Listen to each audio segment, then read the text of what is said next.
Mesdames, bonsoir, monsieur, bonsoir. Nous sommes vendredi et comme tous les vendredis à pareille heure, c'est votre programme À vous la parole qui reçoit ce soir un porteur d'une vision, celle de l'écologie.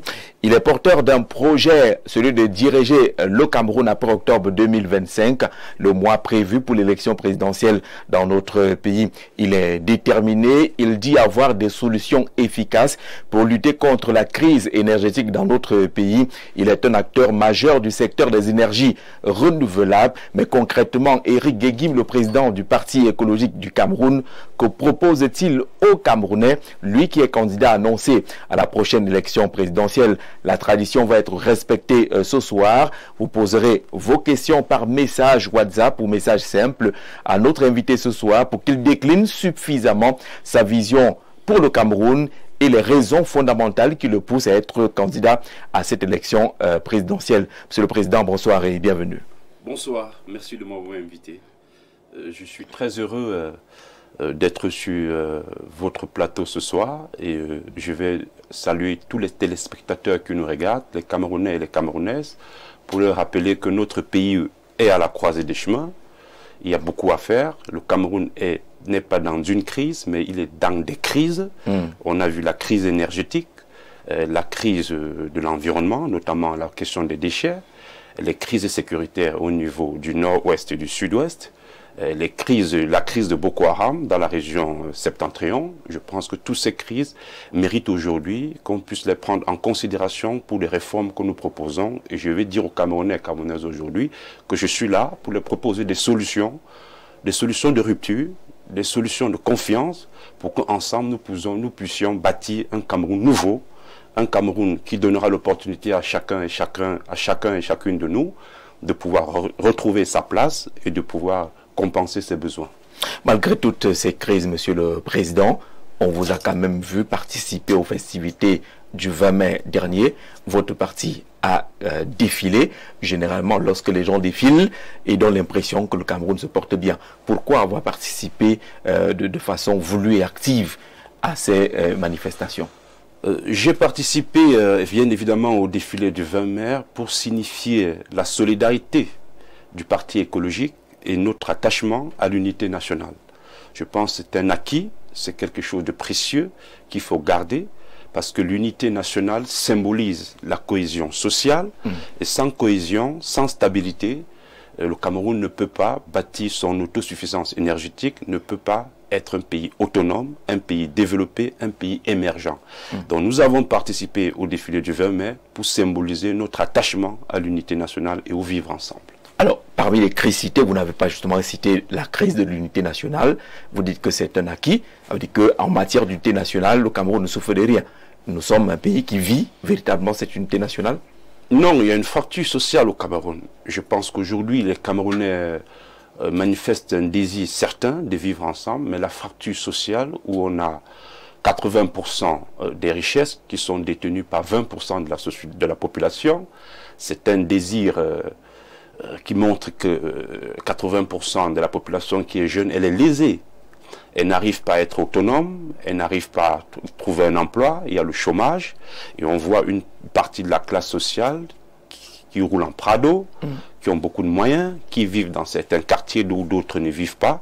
Et je pense que cette fracture sociale montre une réelle divergence entre les différentes classes sociales qui existent au Cameroun. Mais nous avons participé à l'unité nationale. Parce qu'on a quand même l'impression qu'avec cette fracture sociale assez profonde que vous êtes en train de décrire, qu'il est paradoxal de vous voir finalement défiler pour magnifier l'unité nationale alors que vous savez que ce n'est pas véritablement un acquis.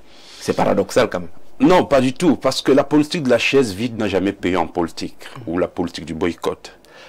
C'est vrai qu'il y a encore des efforts à faire pour la cohésion nationale, mais c'est pas, nous sommes là, nous sommes attachés à travailler pour essayer de maintenir l'unité nationale, de le compenser, de le renforcer. Et le boycott ou la politique de la chaise vide n'a jamais été une solution pour construire une nation.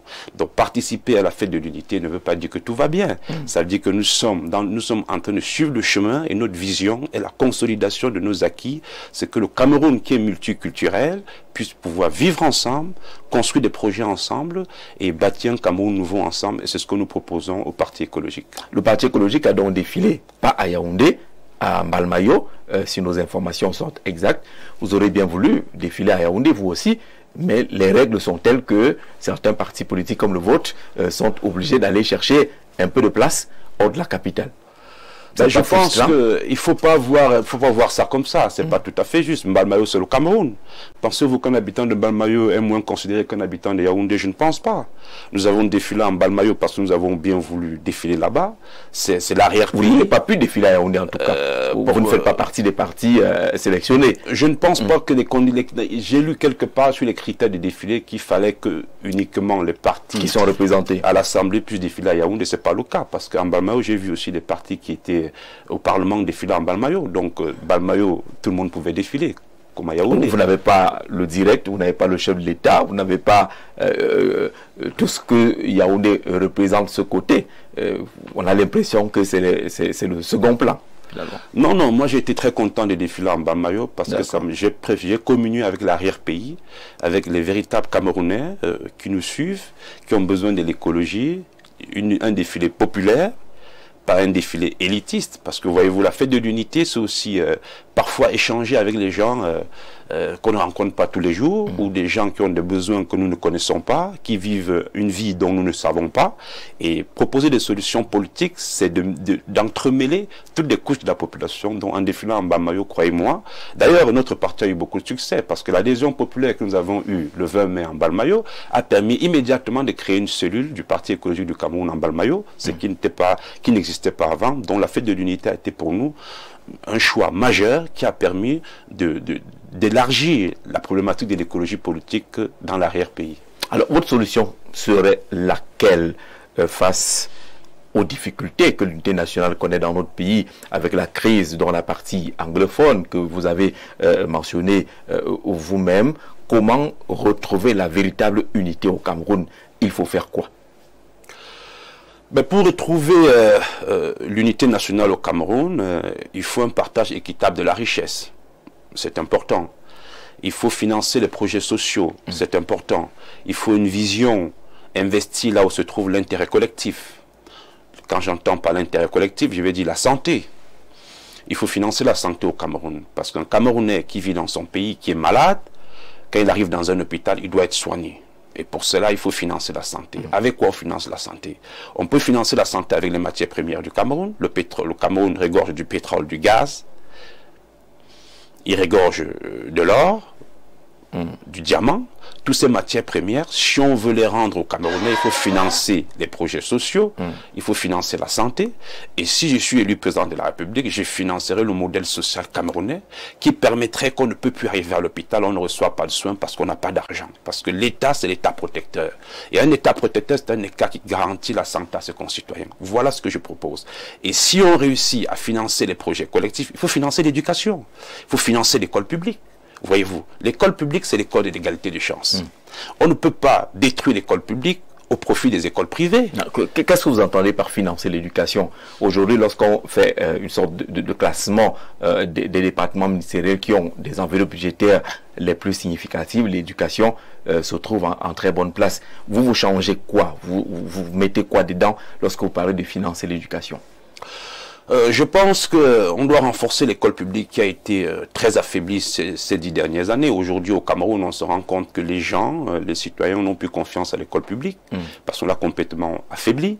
Les gens veulent envoyer leurs enfants au privé, parce qu'ils estiment qu'au privé, le nombre d'élèves par classe est respecté, les professeurs sont mieux payés, alors que l'école publique devait être l'école de l'égalité des chances. Pensez-vous, comment un enfant orphelin de père et de mère peut-il aujourd'hui rêver être ministre de la République s'il n'y a pas l'école publique? L'école publique, c'est l'école de l'égalité des chances. Il faut le financer. Il faut que tous les Camerounais, orphelins, handicapés, puissent dire « Je suis dans une république où l'égalité des chances existe, où je peux aimer l'école, partir d'une famille pauvre et demain être un grand homme de la République. C'est ça que nous prenons. Et c'est ça que j'appelle financer l'école publique. C'est l'école où les enfants de pauvres peuvent aller et dont les enseignants sont mieux payés et respectés. Aujourd'hui, on a la crise de l'éducation nationale. On a des enseignants qui réclament des rémunérations, les enseignants qui disent qu'ils sont mal payés. Je pense qu'il faut valoriser le travail de l'enseignant, parce que détruire le travail de l'enseignant, c'est détruire l'avenir de nos enfants. Je vais financer l'école publique, je vais financer l'enseignement, et je vais répondre... Par exemple, vous augmenterez les salaires des enseignants? Bien sûr, bien sûr. J'ai eu le mémorandum des enseignants, et je vais réellement, si je suis le président de la République, je vais appliquer entièrement leurs revendications, parce qu'elles sont légitimes. Je les ai reçues. Elles sont légitimes. Les enseignants aujourd'hui sont très mal payés au Cameroun, alors que c'est le socle fondamental d'une république solidaire et d'une république de la méritocratie. On ne peut pas laisser les enseignants dans cet état. Je m'engage à renforcer l'école publique, commençant par la valorisation de nos enseignants qui font un travail considérable, un travail immense par rapport à l'avenir de nos enfants et à l'avenir de la République. Alors, vous avez tantôt parlé de meilleure répartition des richesses. C'est sous la forme actuelle de l'État où vous avez d'autres mécanismes qui pourraient permettre à ce que les richesses soient mieux réparties et que certaines régions ne se sentent pas frustrées? Je suis attaché à la décentralisation. Dans mon projet politique, la décentralisation a toute sa place. Parce que je pense qu'aujourd'hui, les régions qui travaillent beaucoup, qui produisent de la richesse, doivent utiliser d'abord une partie de la richesse pour essayer d'améliorer leurs conditions de vie. Et que c'est la différence qui doit être renvoyée au pouvoir central.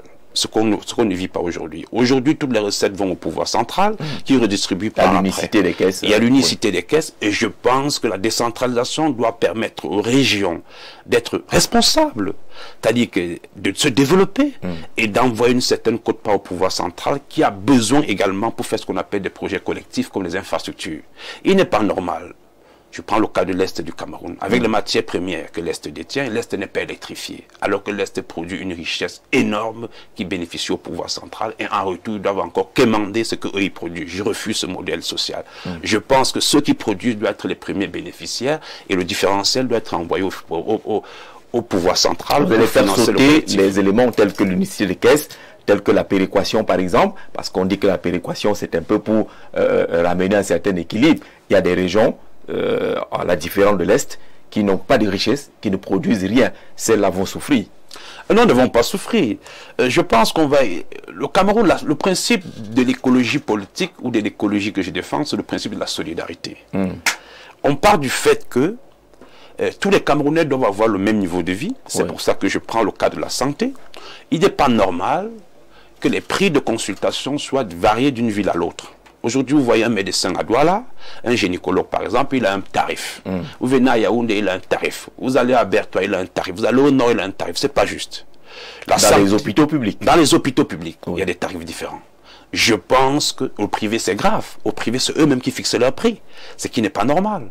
Et on voit aujourd'hui que les médecins qui sont dans les hôpitaux publics ont chacun consulte dans des cliniques privées, où ils donnent rendez-vous aux patients dans ces cliniques privées, alors que le service public est là. Je refuse cela.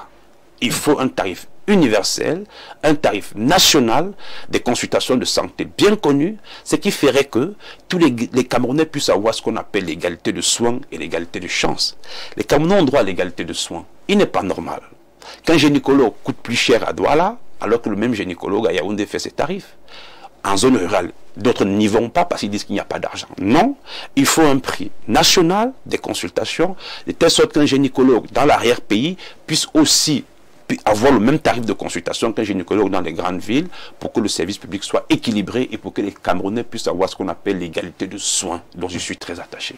Le président Éric Guéguim, président du Parti écologique du Cameroun, il est légalisé en 2023. Tout à fait. Il est tout jeune, votre parti politique. Vous êtes vous-même expert en énergie et environnement. Vous avez également un diplôme arts et métiers, Paris Tech, École nationale supérieure d'arts et métiers du côté de Paris. Vous avez une longue expérience dans le domaine des énergies renouvelables. C'est pour répondre rapidement à la question du téléspectateur qui disait que présente-nous Jean-Jacques. L'invité, on ne le connaît pas beaucoup. Il a souvent été sur plusieurs plateaux avec une casquette d'expert. Maintenant, vous venez en tant que président d'une formation politique. Mais la question est là. Pourquoi créer un parti écologique au Cameroun? Merci pour cette question, Jean-Jacques. Le Parti écologique du Cameroun était nécessaire pour au moins 2 raisons. La première raison, c'est que l'Afrique est par essence, et le Cameroun en particulier, un pays écologiste. Nous sommes attachés à la terre, nous sommes un pays à 80% agricole, nous avons nos traditions, et on ne peut pas comprendre comment, depuis notre indépendance, le Cameroun a incarné des politiques, excepté l'écologie, alors que toutes nos valeurs fondamentales nous ramènent à l'écologie. Donc j'ai vu cela comme quelque chose de pas normal. La deuxième raison pour laquelle j'ai créé le Parti écologique, c'est que je suis moi-même, comme vous l'avez bien dit, ingénieur en énergie renouvelable. Oui. J'ai travaillé longtemps dans ce domaine, j'ai travaillé à Paris, j'ai travaillé à Bruxelles, j'ai travaillé dans beaucoup de pays d'Europe. Vous avez commencé très jeune, vous n'êtes que né en 80. Tout à fait, avec bien évidemment. Oui, j'ai un parcours assez rapide, hein, oui. Donc en ce qui concerne ce que je viens de vous le dire, j'ai fait mes études primaires dans l'école publique. Ensuite, j'ai intégré, je suis passé par plusieurs lycées, j'ai eu mon baccalauréat au collège Vort, et ensuite je me suis envolé pour l'Europe pour poursuivre mes études supérieures. Donc je connais très bien la problématique de l'école publique et de l'école privée, parce que je suis passé par les deux. Et je pense que l'école publique et l'école privée ne devraient pas avoir de différence. Mais je peux dire aujourd'hui au Cameroun, il y a une réelle fracture. Ceux qui sont à l'école publique, ils sont complètement démotivés parce qu'il y a une certaine valorisation de l'école privée. Or, je vois même certains enseignants qui enseignent mieux à l'école privée qu'à l'école publique, parce qu'ils estiment qu'ils sont mieux payés là-bas. Et je pense que ce n'est pas juste. L'État doit tout faire pour que la rémunération de l'enseignant, que ce soit à l'école privée ou publique, soit une rémunération qui permet à l'enseignant de vivre. Je pense que si c'est le cas, on n'aura plus cette rupture, cette fracture qui pénalise nos enfants, parce que je le dis encore, l'école publique, c'est l'école de l'égalité de chance. D'accord. Alors, pour revenir au sens profond du Parti écologique du Cameroun, pour l'Africain ordinaire, les questions d'écologie se retrouvent très peu sur la scène politique. Comment vous avez fait la transition, partir de l'expert pour l'expertise et un acteur politique finalement adossé à l'écologie? La transition a été motivée par quoi? Elle a été motivée par plusieurs. Déjà, moi j'étais expert à la COP 21 à Paris en 2015. Oui. Et après mon exposé, j'avais été approché par l'ancien directeur du cabinet civil, Martin Bellingue Boutoupé, à son âme, qui faisait partie de la délégation du chef de l'État, Paul Biya. Et il m'a demandé, moi j'étais à la COP 21 au compte de la France, puisque je travaillais pour EDF à l'époque, et il m'avait demandé de pouvoir venir faire la même chose au Cameroun. Et alors, comme j'aime mon pays, je n'avais pas hésité, et c'est là où j'ai pu rencontrer le président Paul Biya, où je lui avais suggéré, à la COP 21 en 2015, qu'on puisse faire au Cameroun la décentralisation de l'énergie et de créer le syndicat patronat des énergies renouvelables du Cameroun, qui sera une entité qui permettra de mettre en corrélation l'État et les entreprises. Parce que c'est les entreprises qui créent les emplois dans un pays, ce n'est pas l'État. Les entreprises sont majoritairement créées par le secteur privé. Alors je voulais non seulement apporter des réformes au niveau du chômage des jeunes, pour essayer de mettre en œuvre ce qu'on appelle des emplois verts, les emplois d'avenir. Alors ce syndicat, nous avons travaillé longtemps, j'ai travaillé avec beaucoup de premiers ministres, notamment le premier ministre John Gouté, Philemon Yang, sur cette question de réforme que j'apporte dans le secteur de l'énergétique et de l'environnement. Et je me suis trouvé bloqué parce qu'un syndicat a une force de proposition, mais elle est limitée. Et alors on s'est rendu compte que la question de l'énergie est d'abord une question politique, et ensuite, avant d'être une question technique. Si un pays n'a pas une vision énergétique, si un pays n'a pas des lois et règlements qui permettent d'être autonome, ce n'est pas possible de faire une réelle transition énergétique. Ayant constaté cela, parce qu'en tant que président du syndicat, j'ai gestionné les 10 régions du Cameroun, j'ai vu la problématique de l'énergie comme c'est une problématique majeure et profonde. Alors face à cette frustration, j'ai trouvé nécessaire de migrer de ma casquette de prix du syndicat au parti politique pour pouvoir avoir accès au niveau de l'Assemblée nationale afin de proposer des réformes des lois et règlements qui permettront définitivement de permettre à notre pays d'avoir une réelle transition énergétique et de pouvoir solutionner la question du délestage qui est un véritable cancer. Parlons justement de ce délestage. Je signale que pendant que vous êtes sur ce plateau, nous sommes en train de tourner en autonomie avec un groupe électrogène parce qu'une fois de plus, on a été victime de ce que vous appelez délestage et que les Camerounais appellent délestage. Pourquoi toujours ces délestages au Cameroun? Vous avez fait le tour du Cameroun. Qu'est-ce qui dérange? Pourquoi on n'est pas satisfait en termes de disponibilité d'énergie électrique? Oui, on n'est pas satisfait en termes de disponibilité. Je partirai du constat. J'ai travaillé beaucoup cette question et je vous remercie de me poser cette question, de me la poser. D'abord, les choix fondamentaux au niveau de l'énergie au Cameroun ont été faussés. Je pense qu'à la base, l'État s'est endetté pour investir sur des projets qui étaient plus bénéficiaires pour les bailleurs de fonds que pour l'État du Cameroun. Je prends le cas des barrages. Oui. Le Cameroun a beaucoup de barrages. Et il développe ce qu'on appelle la macro-hydroélectricité, qui n'est pas mauvais. Parce qu'il faut comprendre, dans un pays, lorsqu'on veut faire l'autonomie énergétique, il y a ce qu'on appelle le socle énergétique. Le socle énergétique est constitué des projets qui produisent beaucoup de mégawatts, ça s'appelle la base. Et ensuite, on développe des projets intermédiaires avec un système de mix énergétique pour pouvoir compenser les pertes qu'il peut en avoir. Alors, le Cameroun a fait beaucoup de projets de base, c'est-à-dire les barrages, on a tous ces barrages qu'on a créés. Et on investit dans ces barrages, mais on n'a pas investi sur les lignes de transport. Dites-vous, c'est comme si vous avez une voiture neuve, vous n'avez pas de route. C'est de ça qu'il s'agit. Vous allez rouler où? Nulle part. Le Cameroun investit dans les barrages et ces lignes de transport n'ont pas la capacité d'absorber toute la production de ces barrages et par conséquent, l'énergie produite, elle est perdue. Parce que le citoyen a besoin qu'on transporte l'énergie du point du barrage jusqu'à la maison. À la maison, oui. Ce qui n'est pas le cas aujourd'hui. Or, là où il y a une erreur, une double erreur même, je dirais, c'est que notre État devait être très vigilant sur la question du transport. Voyez-vous, il n'y a aucune société étrangère qui s'intéresse au transport. Et dans un projet énergétique, Jean-Jacques, voyez-vous, le pôle le plus coûteux, c'est la question du transport. Ah bon? Bien sûr, bien sûr. Bon, pourtant, on a l'impression, en profane, que construire un barrage, c'est costaud, et puis le transport, c'est placer quelques poteaux et quelques câbles. Non, pas du tout. Non. Vous voyez, quand on parle de matière de transport à haute tension, le transport d'électricité jusqu'à chez le citoyen se passe à 3 niveaux. Nous avons le transport sur haute tension, le transport en moyenne tension et le transport en basse tension, ce qui rentre dans nos maisons. Ça fait 3 niveaux de transport avec des transformateurs complètement différents. Ça fait un coût d'investissement considérable. Les bailleurs de fonds, on se rend compte qu'ils multiplient des barrages, mais ils ne veillent jamais sur cette problématique de transport. Regardez un peu dans la chaîne énergétique camerounaise. Vous avez EDC qui s'occupe de la production. Vous avez la Sonatrel qui s'occupe du transport. Vous avez Eneo qui s'occupe de la distribution. Quelle est la seule entreprise qui encaisse de l'argent? C'est ce que je viens de citer. C'est Eneo. Parce que c'est là où on paie les factures. Et c'est là où tout le monde, et c'est là où l'État est minoritaire. L'État du Cameroun est minoritaire dans Eneo, qui est la seule boîte dans la chaîne de distribution camerounaise qui encaisse de l'argent et l'État ne peut rien dire. C'est les expatriés qui contrôlent là où l'argent rentre. Voyez-vous, c'est-à-dire le Cameroun s'endette pour s'occuper de la production, le Cameroun s'endette pour s'occuper du transport, mais le Cameroun ne touche pas d'argent là où l'argent rentre. C'est injuste. Si je suis président de la République, je vais nationaliser Eneo pour que le Cameroun puisse reprendre sa souveraineté. Vous revenez à la Sonel. Tout à fait. La Sonel. Tout à fait. Oui. Il est nécessaire parce que, voyez-vous, Jean-Jacques, on ne peut pas privatiser l'énergie dans un pays. Privatiser l'énergie... C'est un secteur de souveraineté. C'est un secteur de souveraineté. Et en plus, l'énergie, c'est la base du développement d'un pays. Privatiser l'énergie, c'est privatiser le pays en entier. Parce que sans énergie, il n'y a pas d'éducation. Sans énergie, il n'y a pas de santé. Sans énergie, il n'y a pas d'agriculture. Sans énergie, rien ne peut se faire sans l'énergie. Donc, donner notre énergie aux étrangers, c'est en réalité permettre aux autres de décider à la place des Camerounais, ce que je n'accepte pas. Alors, si vous êtes élu, donc, vous nationalisez le secteur de l'électricité. On n'aura plus le paradoxe que vous avez évoqué tout à l'heure. Mais jusque-là, les Camerounais se posent des questions.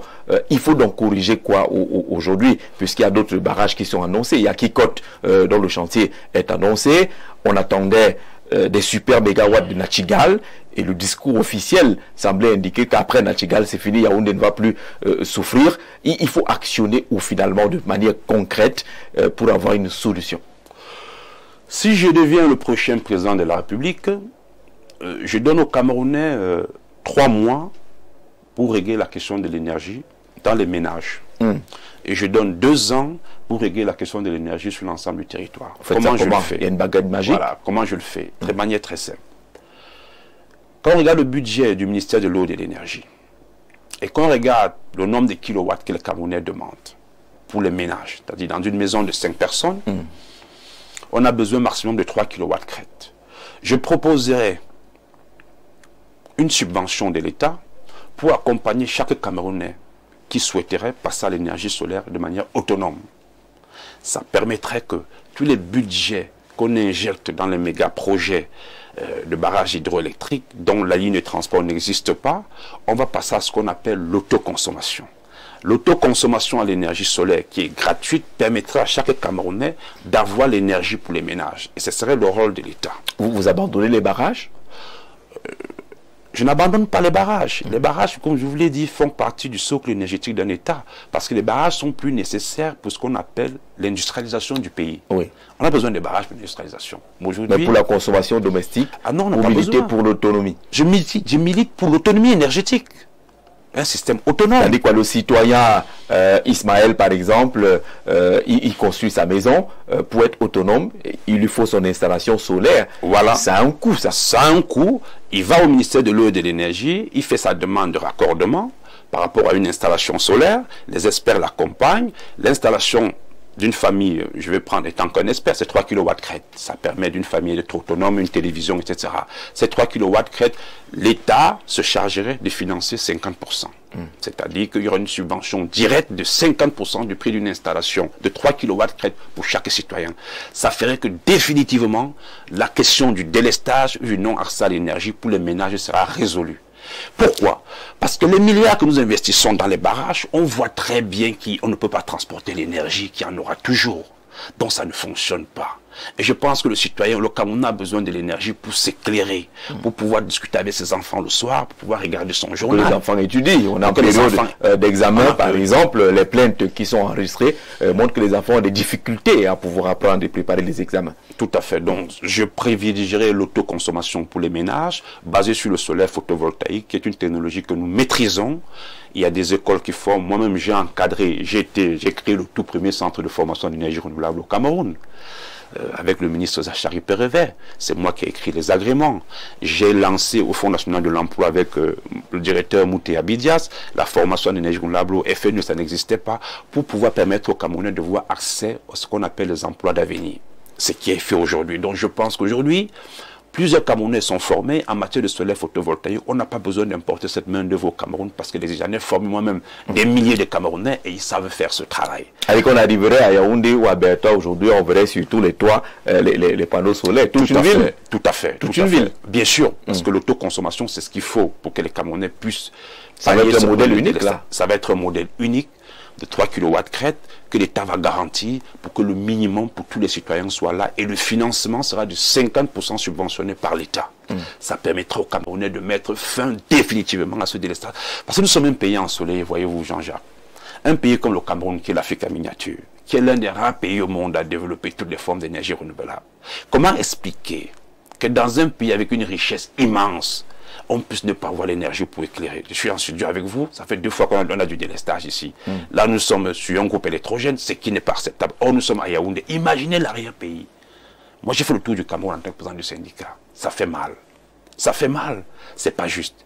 Vu les richesses, donner l'accès à l'énergie aux Camerounais, c'est de partager de manière équitable les richesses du pays dont nous disposons.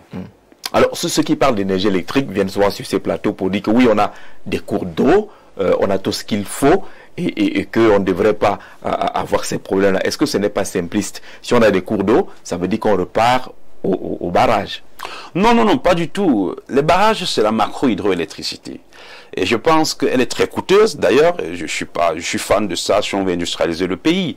Mais aujourd'hui, le Cameroun a d'abord besoin d'avoir l'énergie domestique, l'énergie pour les petites entreprises, le coiffeur du quartier, la couturière et les hôpitaux. C'est une énergie à petite quantité dont on a besoin pour développer les métiers de proximité. Donc je pense que sur ce coup-là, les barrages, c'est un gouffre financier. On n'a pas besoin de barrages pour ça.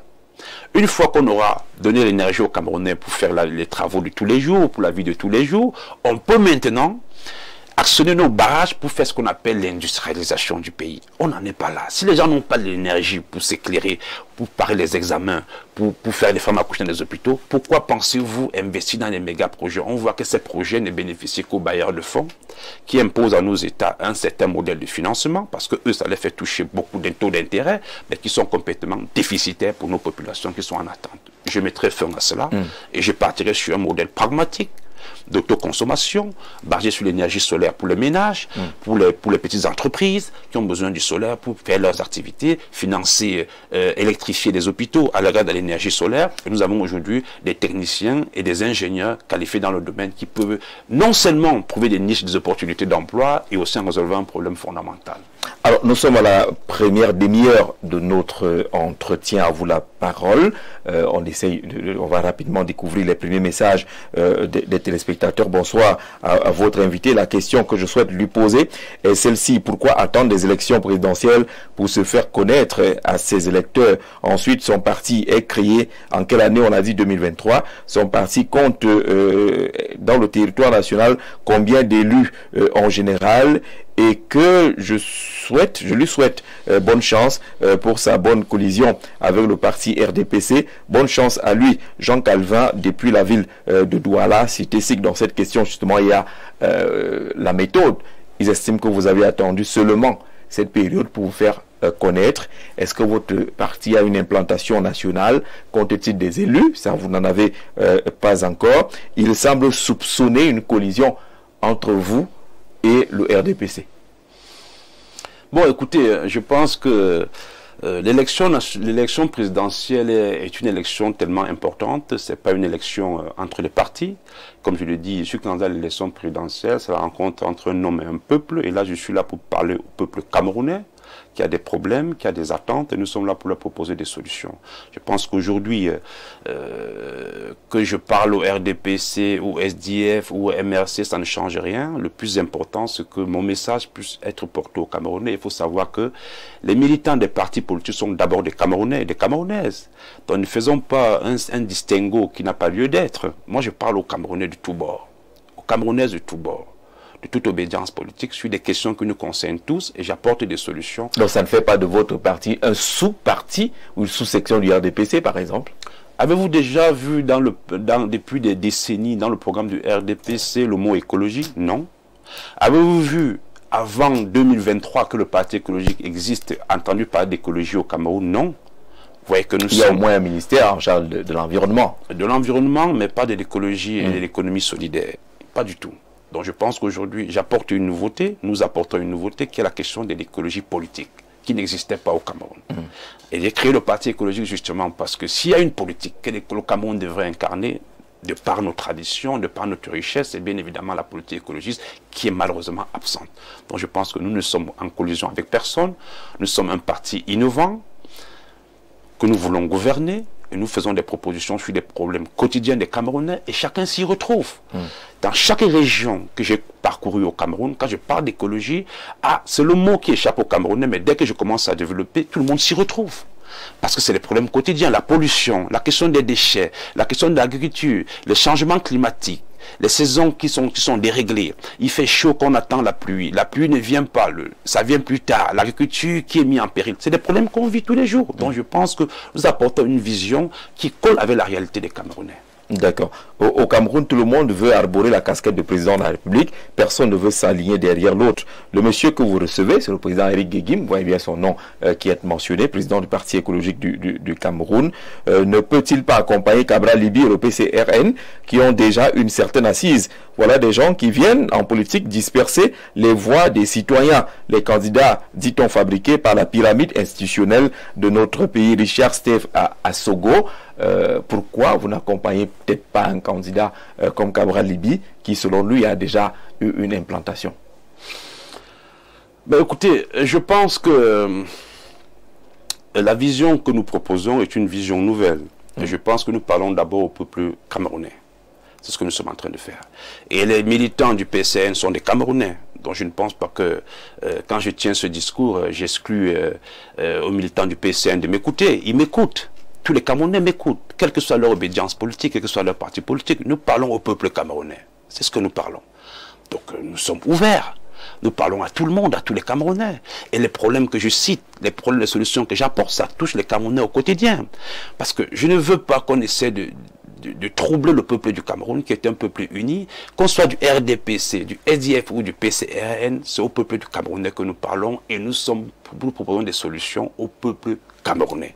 Le PCRN, le RDPC, le MRC ou le SDF ont des militants qui sont d'abord des Camerounais avant d'être des militants de ces partis et nous parlons au peuple camerounais. Mais vous sentirez pas à l'aise dans une coalition avec d'autres leaders politiques, notamment ceux qui ont quand même déjà des élus et autres? Mais écoutez, Jean-Jacques, en politique, lorsqu'on veut le bien de son peuple, quand la coalition est nécessaire, elle se fait. Oui. Ce n'est pas quelque chose qu'on prédit, non. La coalition, on ne peut que la faire si c'est dans l'intérêt des Camerounais dont moi je défends. Si j'ai en face de moi une coalition qui propose aux Camerounais, qui accepte d'intégrer mes propositions écologistes, d'améliorer la santé, de donner l'énergie aux Camerounais, de renforcer l'école publique, de lutter contre les délestages, de favoriser une bonne agriculture, d'encourager le tri des déchets, de permettre aux Camerounais d'avoir des soins gratuits dans les hôpitaux ou de se soigner et de payer après. Et qu'on n'arrive plus à l'hôpital, on est contraint de dire si on n'a pas d'argent, on te dit rentrez chez vous. C'est quand même assez cruel parce que l'hôpital c'est un lieu pour sauver des vies. Voyez-vous, vous arrivez d'un accident de circulation, vous amenez dans l'hôpital, on vous demande 10 000, 15 000 francs avant de vous toucher. Ça c'est cruel parce que le monsieur vient d'un accident. Beaucoup de gens meurent comme ça. Je ne veux pas ça. Je veux que la santé soit financée. Si je trouve des partis politiques qui sont dans cette vision, pourquoi pas? Nous sommes là pour construire ensemble le Cameroun. Je ne bats la route à rien du tout. Ce n'est pas donc exclu la possibilité d'une coalition. Le plus important, c'est de partager la vision. C'est de partager la vision et que nos projets soient pris en compte. Parce que nous voulons construire le Cameroun. Je ne prétends pas le faire tout seul. En politique, il faut toujours avoir un sens d'ouverture et de mutualiser les forces pour pouvoir permettre un réel projet et un vrai projet au peuple du Cameroun. C'est ce que nous faisons. Bonsoir, M. Éric Guéguim. Si jamais vous êtes élu président de la République, est-ce que vous allez changer le système éducatif qui ne nous sert pratiquement à rien? Est-ce que vous allez réviser les salaires des fonctionnaires? Pensez-vous créer des usines de transformation pour transformer justement de propres matières premières? Est-ce que vous allez rejoindre l'AES? Parce que tous les Camerounais attendent un président comme IB du Burkina Faso. Nous, jeunes Camerounais, voulons la révolution et non la démocratie. Sosten depuis l'Adamawa. D'abord sur l'éducation, vous l'avez déjà dit, mais il veut que vous précisiez là-dessus. Est-ce que vous allez reformer ou changer le système éducatif camerounais? Il estime que le système éducatif camerounais actuellement ne sert à rien. Oui, il a raison. Moi, je vais reformer l'éducation. Parce qu'aujourd'hui, au Cameroun, il faut le dire clairement, l'école d'aujourd'hui n'est plus adaptée aux emplois de demain. Je pense que le système éducatif camerounais aujourd'hui n'est pas compétitif. La compétitivité, c'est quoi? C'est qu'un diplômé du Cameroun peut pouvoir concourir aux emplois du Cameroun d'abord, aux emplois du Tchad, de Paris, du Sénégal, de tous les autres pays. Ça s'appelle la compétitivité. Aujourd'hui, on se rend compte que nos diplômes ne sont plus assez compétitifs. Et ça réduit les chances de nos enfants de pouvoir trouver un emploi après les études. Je pense que c'est important, il faut le réformer. Par exemple, une première réforme que je vais dire, c'est que la question des énergies renouvelables ou la question des emplois verts devrait être enseignée dès l'école maternelle. Un enfant, par des dessins, par des schémas comme on fait, doit savoir que le soleil qu'on voit là est une source d'énergie. Oui, et de richesse. Et de richesse. C'est important, c'est fondamental. Moi, quand je faisais l'école primaire, on ne m'a pas enseigné ça, mais je pense qu'aujourd'hui, à l'école maternelle, on devrait l'enseigner. Pour que cette idée des emplois d'avenir puisse être ancrée chez nos enfants le plus tôt possible. Que la méthanisation, que l'élevage, que l'agriculture, qu'on puisse savoir que ce sont des métiers innovants dont la manière de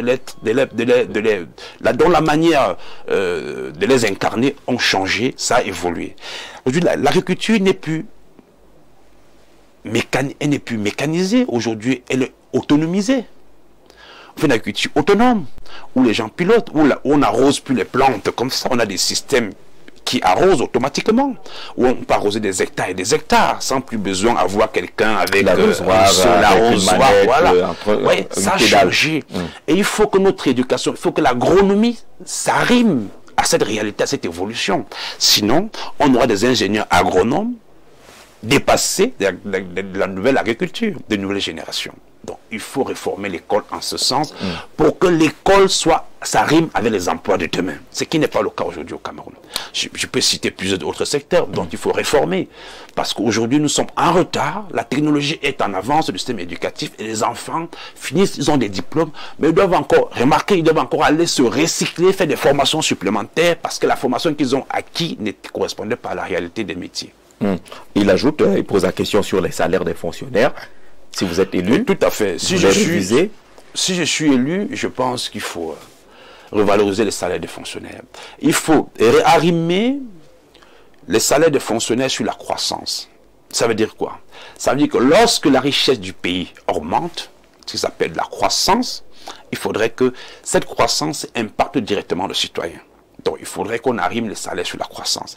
Il n'est pas normal. Quand je vois souvent le ministre des Finances, il dit qu'aujourd'hui, le Cameroun, cette année, le budget c'est positif, on a eu une croissance de 5% ou 6%. Mais est-ce que ces 5-6%, est-ce que les salaires augmentent aussi de 5 à 6%? Normalement, on devrait indexer les salaires sur la croissance. Si je suis président de la République, je vais indexer automatiquement les salaires des fonctionnaires sur la croissance. Ça permettra à chacun de faire quoi? D'être consciencieux pour son travail, d'être productif, d'être efficace, parce que ce bien commun qui est la croissance sera redistribué automatiquement à tous les niveaux de la société par l'indexation des salaires sur la croissance. Et cette question soulève celle naturellement de la corruption. Est-ce que cette façon de voir la rémunération des agents publics, des fonctionnaires, peut aider à lutter contre la corruption? Ou alors vous, candidat à l'élection présidentielle, si vous êtes élu, vous avez d'autres outils qui pourraient être plus efficaces pour mettre fin à la corruption d'un côté et détournement des deniers publics de l'autre? Bon, je pense que déjà, je vais saluer le travail du ministre de la fonction publique, grâce à son logiciel Aigle, qui me permet, il est arrivé en retard, très en retard même, mais je pense qu'il est là. C'est déjà une bonne chose. Il faut digitaliser l'administration publique camerounaise. Si l'administration est complètement digitalisée, nous aurons réduit au moins de 70% la corruption. La corruption, elle existe parce que l'administration, elle est mécanique. Il faut des hommes à chaque niveau. Rien n'est automatique. Il y a encore du papier qui circule. Il y a encore du papier, de l'argent qui circule en liquide. Je pense que si tout est digitalisé, on va réduire de 70% à 80% la corruption. Et je salue, je l'ai dit encore, ouais, le fichier solde, c'est important. Comment concevoir qu'un fonctionnaire décédé, son salaire passe encore pendant 2-3 ans? On devrait avoir, tous les systèmes devaient être liés. Si un acte de décès est émis, immédiatement, le fichier solde est au courant et le salaire s'arrête. Ça doit se faire de manière automatique. Et que lorsqu'on va dans une mairie, on veut une copie d'acte de naissance soit informatisée. Que la même copie, on peut avoir accès dans plusieurs ministères, sans toutefois se déplacer, dire à quelqu'un va le chercher, que l'administration puisse être connectée. Elle n'est pas connectée. Si l'administration est connectée, elle va se relier. Et une fois que l'administration sera connectée et reliée, il n'y aura plus de corruption. Et il n'y a que la digitalisation pour le faire.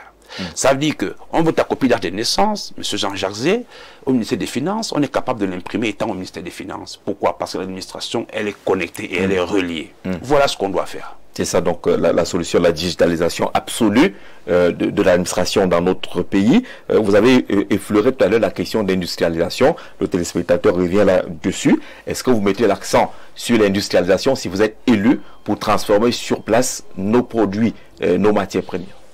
Tout à fait. Je l'ai dit dans une de mes interviews. Si je suis élu président de la République, je rassure à tous les Camerounais qu'il y aura au moins 2 transformations de nos matières premières. 2, pas une seule. Au moins 2 transformations sur le territoire avant d'exporter nos produits par des entreprises étrangères qui sollicitent nous accompagner. Pourquoi? Parce que voyez-vous, une transformation sur place, c'est des milliers d'emplois qui sont créés. 2 transformations, nous garantissons encore des milliers d'emplois. Et je pense que le secret pour faire bénéficier à chaque Camerounais nos matières premières, c'est d'exiger 2 transformations. C'est ce qui imposera que des usines soient construites dans notre territoire et que la main-d'œuvre qualifiée soit disponible. Qui va les construire? Vous, l'État, ou alors vous mettez des mécanismes pour davantage donner du carburant au privé? Vous savez, on ne peut pas construire un pays sans faire sur le partenariat public-privé. D'office, c'est comme ça. Il faut reconnaître que le secteur privé est toujours très nécessaire pour construire des usines dans un pays. Mais l'État doit avoir des quotes-parts dans ces usines pour que la loi soit respectée. Parce que si l'État n'est pas là pour garantir un minimum, le privé nous appliquera une politique capitaliste complètement basée sur l'intérêt, l'argent, au détriment de nos populations.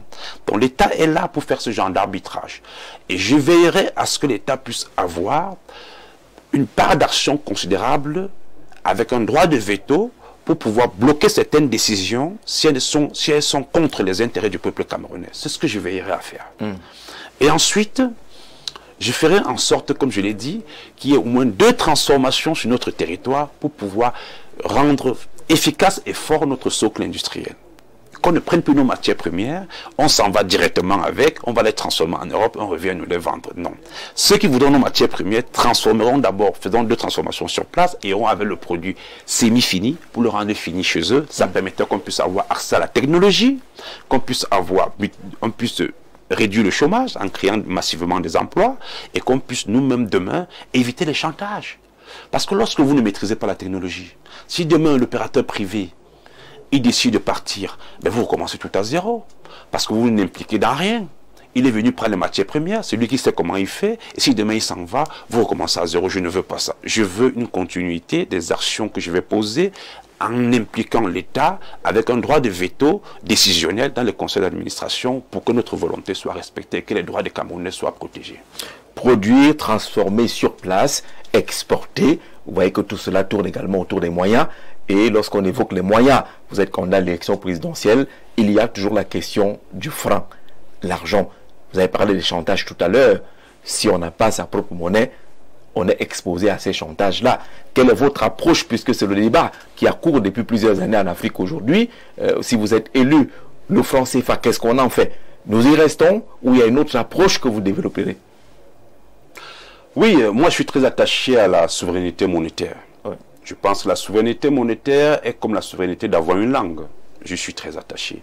Mais je pense que le franc CFA, il faut sortir de ce franc CFA progressivement. Pourquoi? Parce qu'aujourd'hui, nous n'avons pas encore développé notre socle industriel. Aujourd'hui, nous importons beaucoup. Si nous sortons brutalement du franc CFA avec une monnaie locale faible, elle va nous pénaliser, puisque nous importons beaucoup.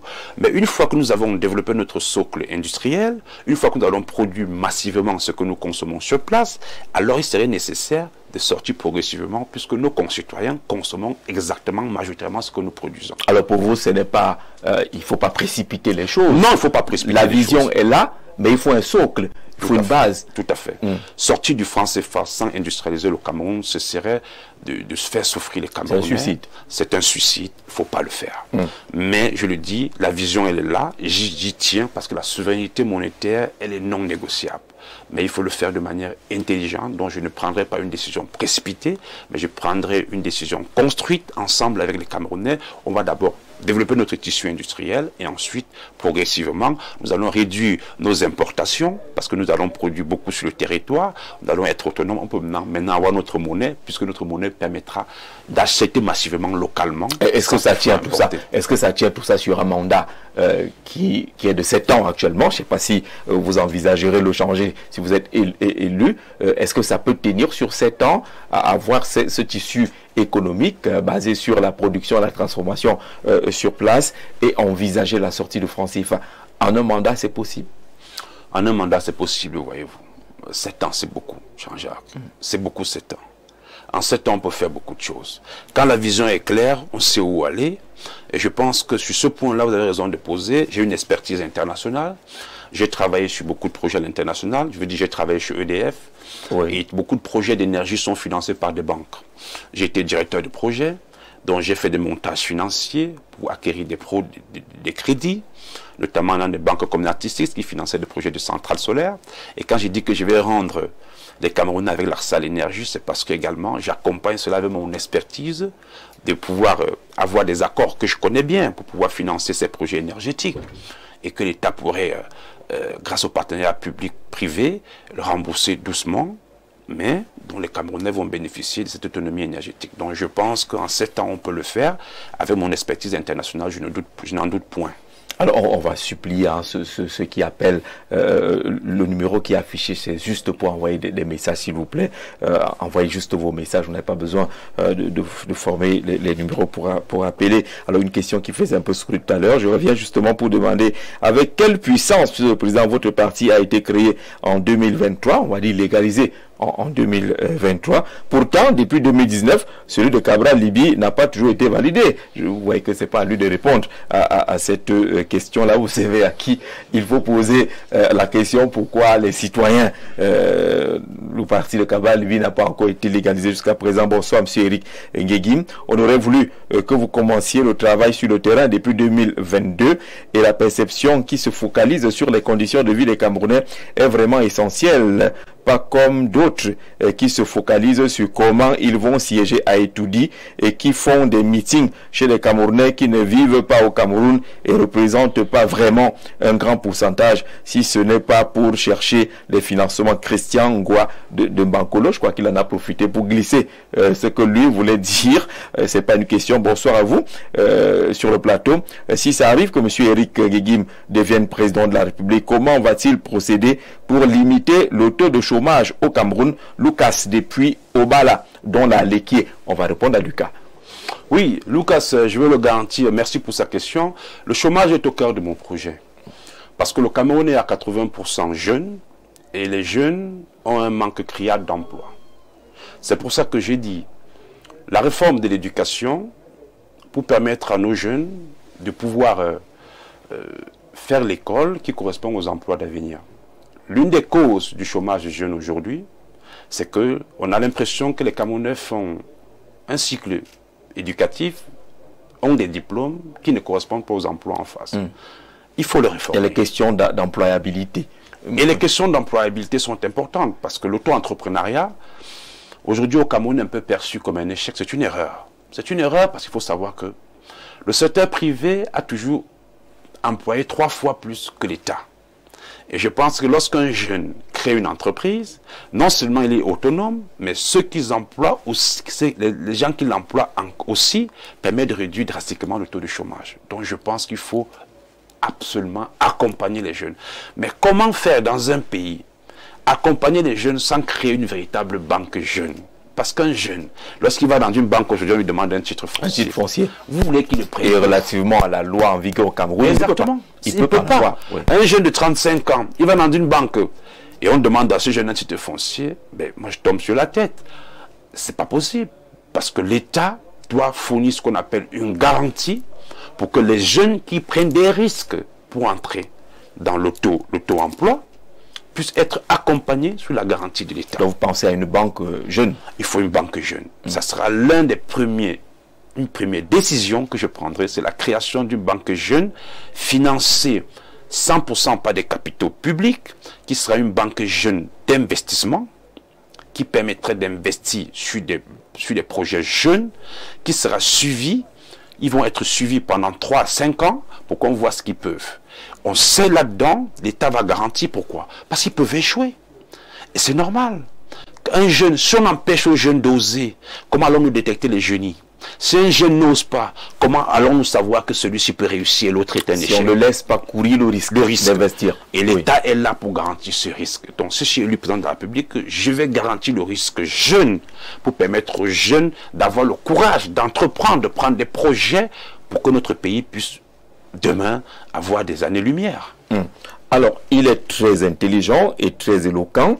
Nous avons besoin des Camerounais de cet acabit pour faire taire les politiciens agrégés de droit qui veulent imposer aux Camerounais une certaine science infuse. Vivement qu'il garde sa ligne politique. Mion vous a dit qu'il y a des jeunes très intelligents, d'ailleurs mieux que votre Cabral Libye, que les hommes des médias ont lancé. Ça n'engage que vous dans ce message-là, et on salue justement l'auteur de ce message qui se reconnaîtra. Bonsoir Jean-Jacques, j'ai une question pour le président du parti écologique.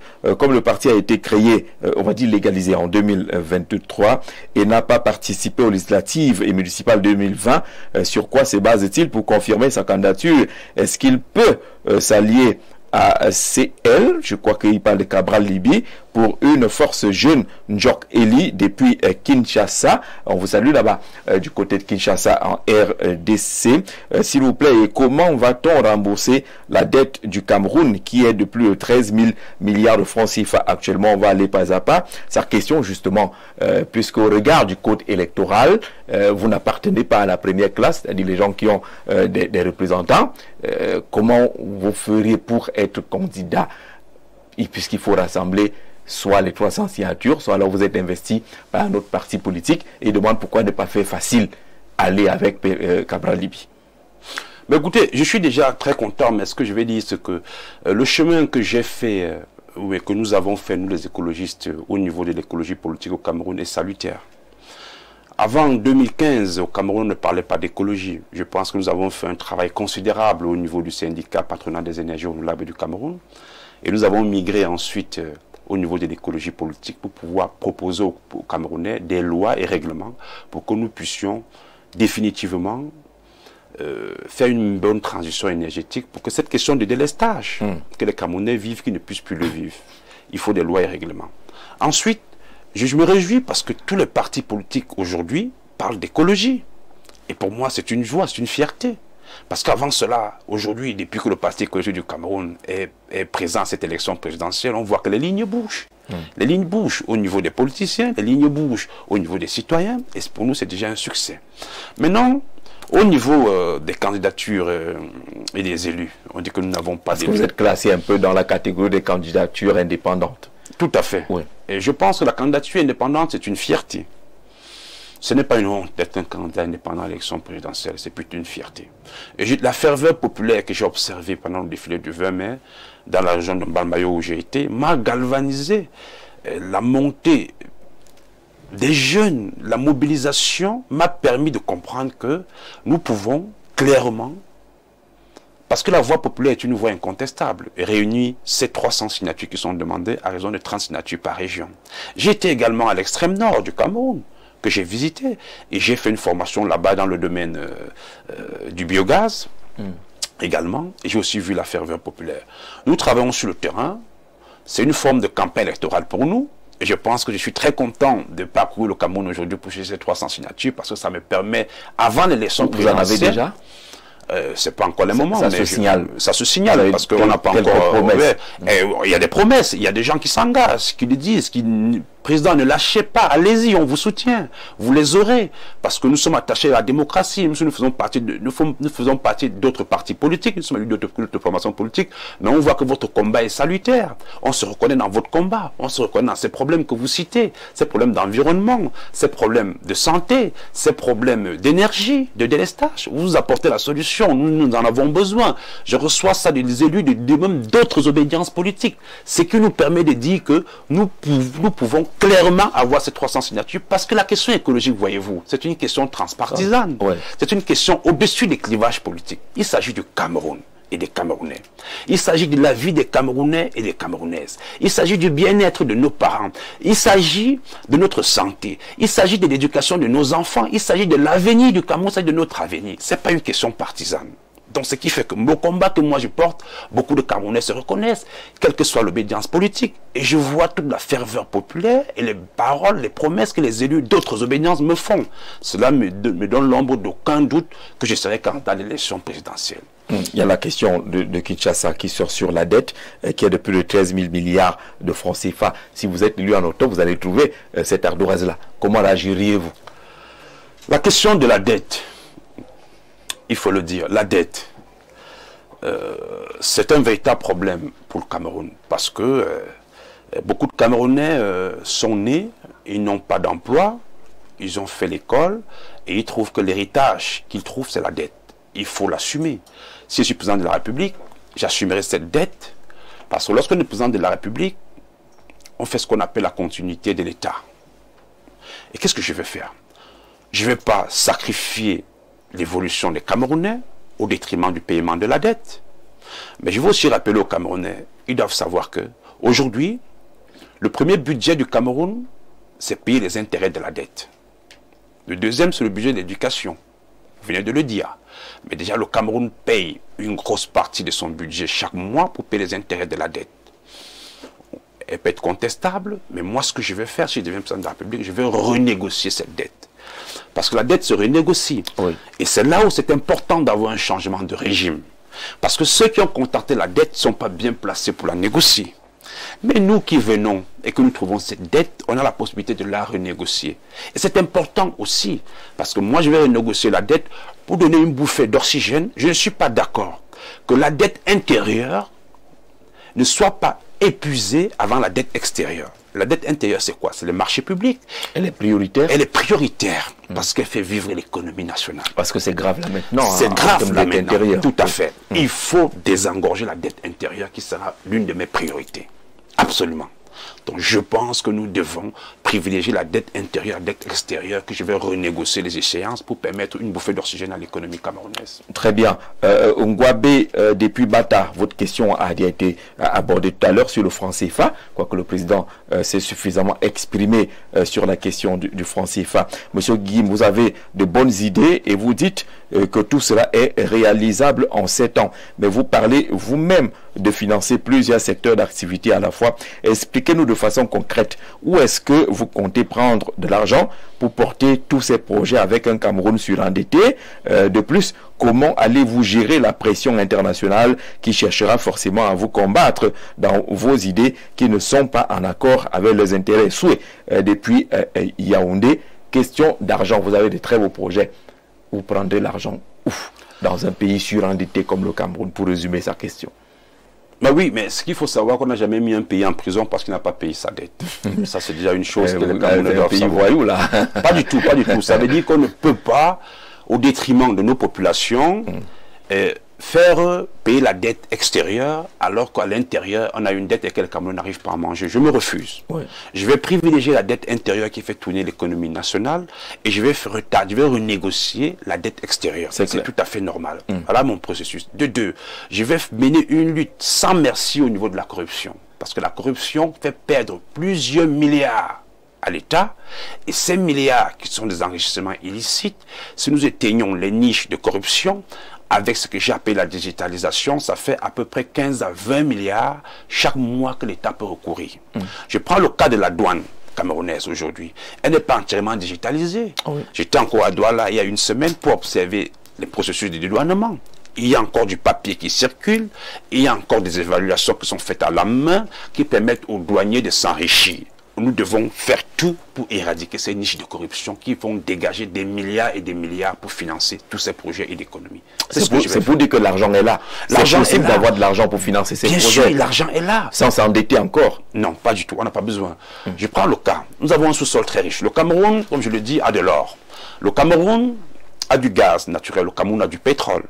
Ce sont des richesses camerounaises qui peuvent servir de garantie pour pouvoir faire financer nos projets. On peut financer nos projets sans s'endetter. C'est-à-dire, il y a des gens qui trouvent de l'intérêt sur nos matières premières. Lorsqu'on les met en garantie, ils viennent directement investir, les développer, et nous posons nos conditions pour en profiter. Là, je suis en train de développer sans toutefois prendre une nouvelle dette. Il y a des possibilités. L'économie, elle est large. Les mécanismes qui ont été choisis aujourd'hui pour pouvoir développer le Cameroun sont des mécanismes obsolètes qui n'ont que fait qu'augmenter la dette, la dette, la dette. Je pense qu'aujourd'hui, il faut réduire cette dette, il faut la consolider, il faut voir comment la rembourser parce qu'un pays qui a une dette doit pouvoir la rembourser. Donc, très bien, on répond rapidement à cette dernière question et puis on fera une transition pour accueillir Nadège Yougen qui va nous retrouver et qui a écouté et lu ce que les internautes ont dit. Certaines observations vont se transformer en questions naturellement. Bonsoir Monsieur Guiguim.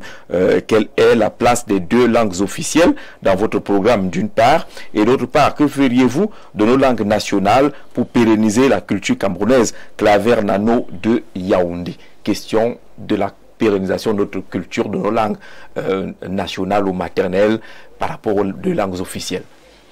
On restera avec notre français et notre anglais comme langue officielle, mais la place des langues nationales, comment est-ce que vous voyez tout cela?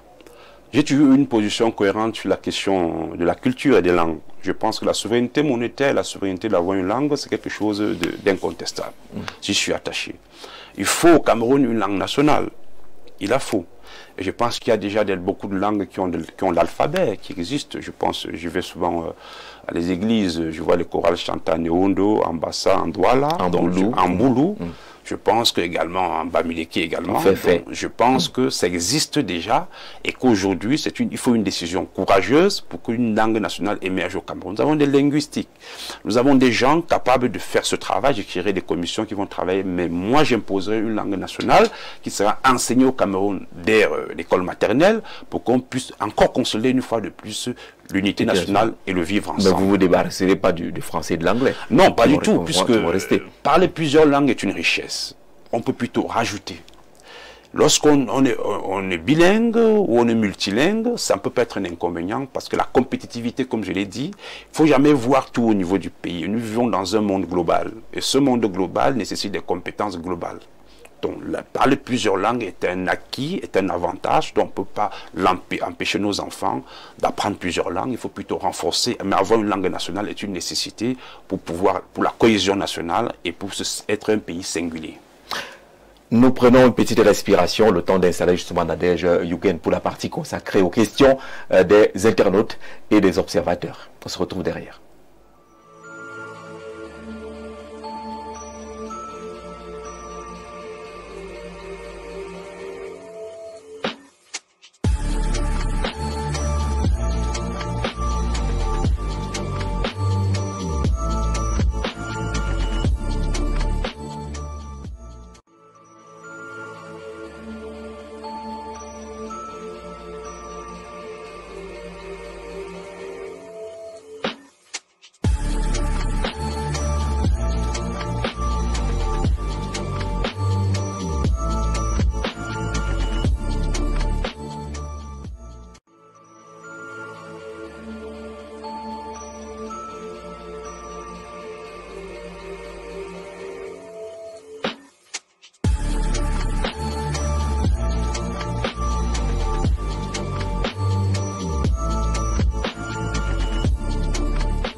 Retour sur ce plateau donc avec notre invité Eric Guegim, président national du Parti écologique du Cameroun, candidat annoncé à la prochaine élection présidentielle. Il nous a retrouvé Nadège Yougen qui va également relayer quelques questions à préoccupation des téléspectateurs et des internautes. Bonsoir Nadège. Bonsoir Jean-Jacques. Nous avons le président du Parti écologique comme invité ce soir. Bonsoir Eric Guegim, bienvenue chez vous. Merci de m'avoir accueilli. Comment vous allez? Très bien, et vous? Ça va. Prêt à apprécier les questions proposées par les internautes? Avec plaisir. Alors, que pensez-vous de l'inceste au sein des familles africaines? L'inceste au sein des familles africaines, c'est une erreur. C'est quelque chose d'inacceptable. Je pense qu'il faut le condamner fermement, parce que nous vivons dans un monde moderne. Non seulement c'est une infraction par rapport à la loi, et de deux, c'est une façon d'empêcher à la jeunesse de s'épanouir. On doit pouvoir traiter ce dossier sans tolérance, avec la plus grande rigueur. Il n'y a pas de laxisme lorsque la jeunesse est foudroyée. Parce qu'on a affaire à un équilibre de force qui n'est pas égal. Un majeur face à un enfant, il y a toujours un déséquilibre. Donc je pense que si le majeur fait une erreur, il doit être sanctionné durement pour que cela ne se répète plus, parce qu'on a en face de soi quelqu'un qui est naturellement plus faible, qu'on a envie de dire, va trouver ton égal pour faire cela. D'accord. Croyez-vous aux rites et traditions africaines? Je crois que l'Afrique a ses traditions. Je crois que l'Afrique a ses rites. Je crois que l'Afrique a, comme je l'ai dit, ses traditions. Mais nous vivons dans un monde où la culture, la tradition, la religion et la loi, ils sont présents, mais chacun a sa place. On ne peut pas justifier un mot, un geste ou une action qu'on pose sur le fait qu'on devient subitement traditionnaliste, parce que tout cela a existé et ça coexiste avec la loi. Je pense qu'en posant un acte, tout ça existe ensemble. Et on sait très bien que si on franchit la ligne rouge, la loi va nous sanctionner. Donc ça n'excuse pas. Parce que les trois sont déjà là. Donc une faute pénale, elle doit être sanctionnée. Mais nous savons tous que la religion et les traditions existent. Mais c'est une faute pénale qui doit être sanctionnée avec la plus grande fermeté et la plus grande rigueur. D'accord. Les Africains copient-ils mal l'Occident? Les Africains copient très mal l'Occident. Pour deux raisons. Ce que l'Occident nous montre à la télé n'est pas la réalité de l'Occident. J'ai vécu en Occident, et puis l'Occident ne ressemble pas à la télévision. Je pense qu'il est temps que les Africains comprennent que la télévision, c'est de la science-fiction. C'est des gens qui font des mises en scène qui ne correspondent pas à la réalité. Sauf notre entretien. Oui, sauf notre entretien, n'est pas une mise en scène. Tout à fait, c'est pas une mise en scène. Là, on est sur du direct. D'accord. Mais je parle pas. On se comprend très bien, oui, tout à fait. Et généralement, les films novelas ou ce qu'on regarde, les gens doivent comprendre que c'est des mises en scène qui ne consomment pas la réalité et que l'Afrique consomme ça de manière excessive. Sans se rendre compte que alors, ce n'est pas une si vous êtes élu président de la République, puisque la question se pose aujourd'hui, ces telenovelas véhiculent ou diffusent des scènes choquantes, c'est peu dire, des scènes homosexuelles, d'inceste, de lesbianisme à longueur de journée, de mépris vis-à-vis des parents. Mais il n'y a pas de filtre dans certains pays africains comme le Cameroun. Est-ce que c'est un sujet qui vous intéresserait? Tout à fait, ça m'intéresse. Et c'est la responsabilité de l'État. Si je suis le président de la République, je ne nommerai pas les dirigeants des chaînes de télévision publiques. Le dirigeant de la CIATV ne peut pas être nommé par un décret présidentiel. Parce que là, il s'agit de la culture. Je pense qu'il faut laisser ça aux instances indépendantes. Parce que lorsqu'une instance indépendante prend ça en charge, il y a ce qu'on appelle le suivi. Et ces programmes-là sont évalués, sont suivis. Aujourd'hui, le directeur général de la CIATV ne met pas de décret présidentiel. Pour moi, c'est une erreur. Si je suis le président de la République, je reformerai ce système qui sera nommé par une instance audiovisuelle indépendante qui sera garant aussi de ces différents programmes en termes d'évaluation. Et les chaînes étrangères qui arrosent notre pays, quelle approche? On sait qu'il y a des pays quand même qui ont des filtres très efficaces pour protéger la population.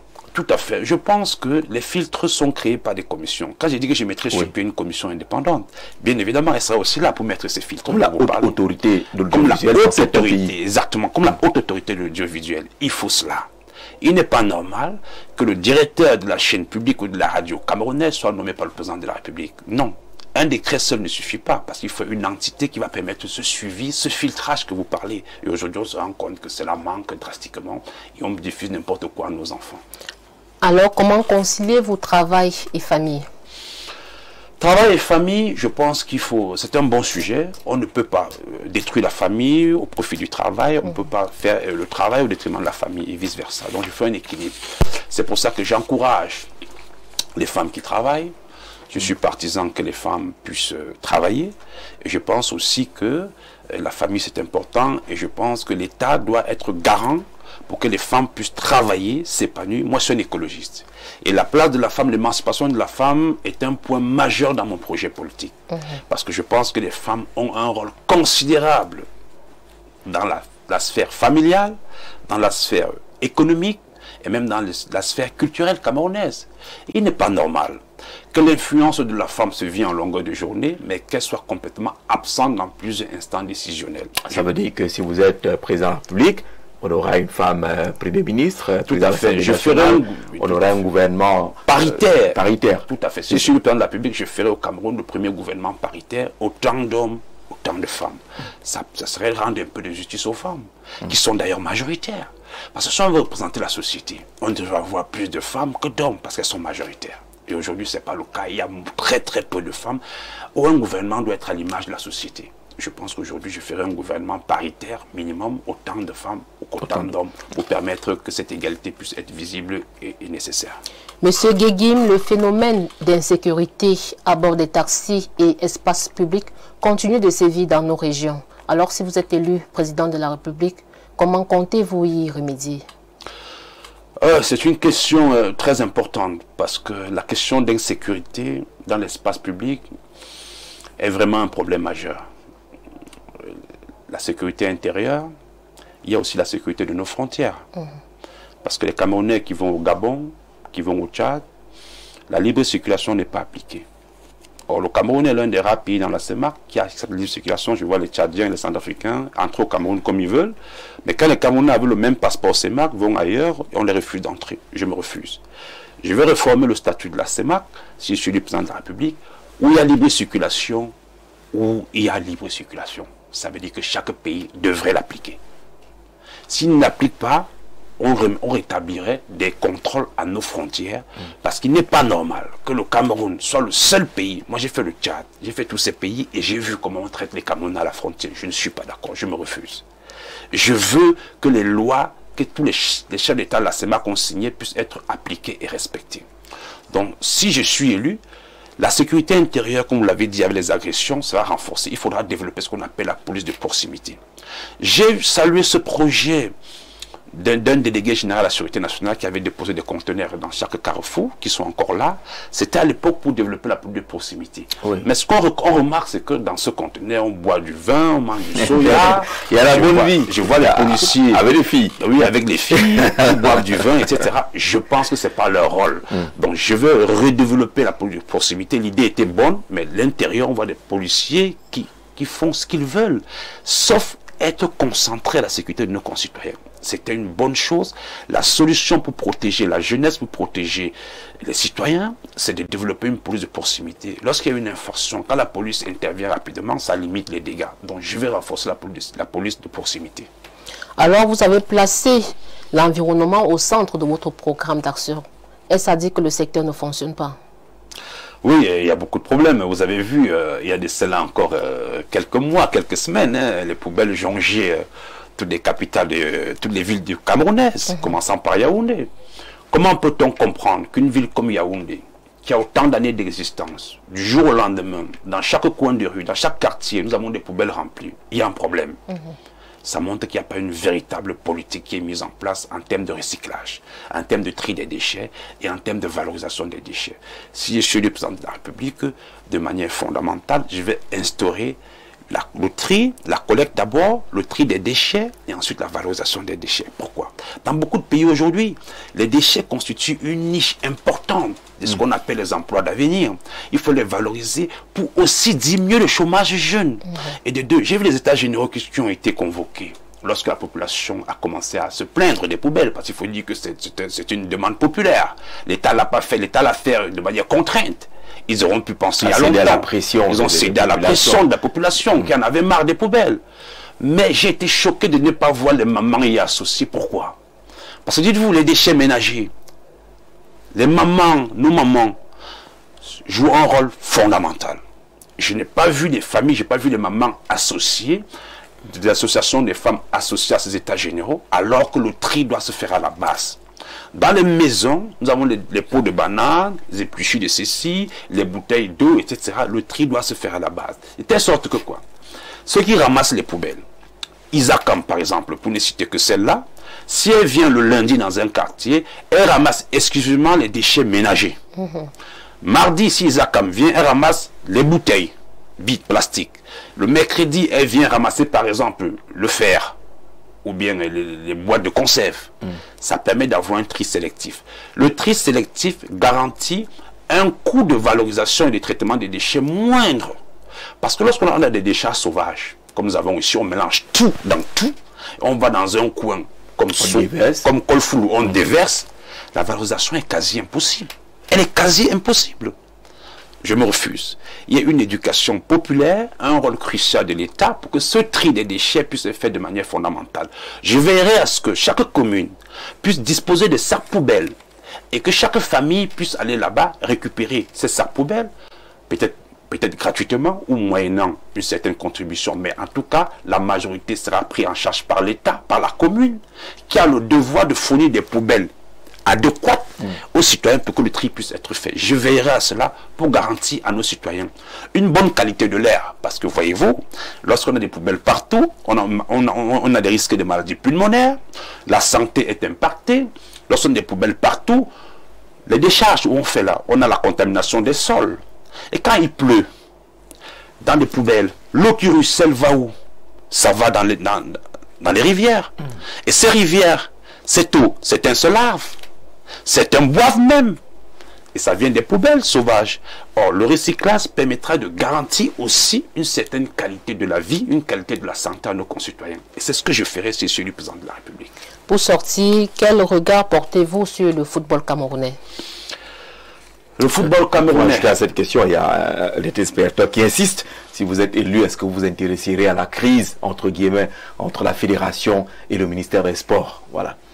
Oui. Puisque octobre, c'est là, dans quelques mois. Et on sera encore en pleine crise, entre guillemets. Je veux garantir aux Camerounais que je suis attaché au football et je suis attaché aux Lions indomptables. C'est un bien commun. C'est une discipline qui a fait de beaux jours du Cameroun. Je pense qu'on a plus connu le Cameroun avec les Lions indomptables que par ses chercheurs, par exemple, ou par son président de la République. Je pense que la politique n'a jamais fait rayonner le Cameroun comme le football. C'est un bien commun dont j'y suis attaché. La crise de la FECAFOOT, la crise du football camerounais avec le ministère de la Jeunesse des Sports est quelque chose je vais dire, de complètement déplorable. Oui. C'est regrettable qu'on en arrive là. Pourquoi? Parce que le football au Cameroun, c'est un bien commun.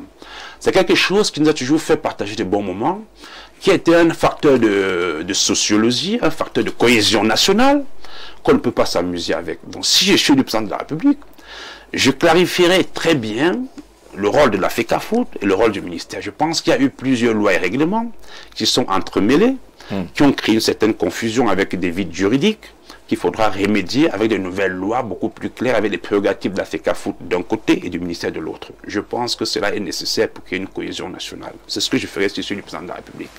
D'accord. Merci Nadège d'être passé par ici avec c'est du rose, bonbon, c'est ça? Exact. Un peu de couleur sur le plateau, surtout que vous repartez avec des bonnes nouvelles pour les femmes. Il y a une parité qui est annoncée. Si Éric Guéguim est élu président de la République, il y aura une bien meilleure valorisation de la femme. Petite respiration, petit tapis rouge pour accompagner Nadège.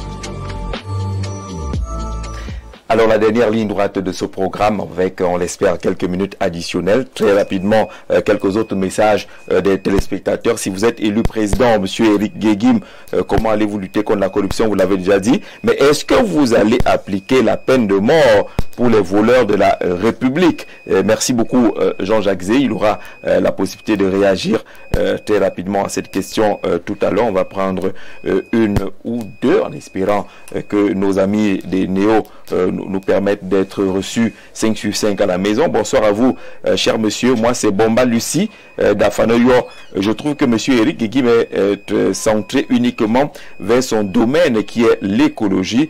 Mais il n'y a pas que l'écologie. Nous n'avons pas de route, nous avons le tribalisme, nous avons la dépendance à l'étranger, nous avons le système monétaire et le système macroéconomique proprement dit. Je crois que toutes ces questions ont également été abordées. Nous avons même le système politique qui est devenu un grand marché. Peut-être qu'on retiendra d'autres préoccupations, le tribalisme, la lutte. Éric Guéguim, appliqueriez-vous la peine capitale qui est quand même encore contenue dans notre code pénal, la peine de mort?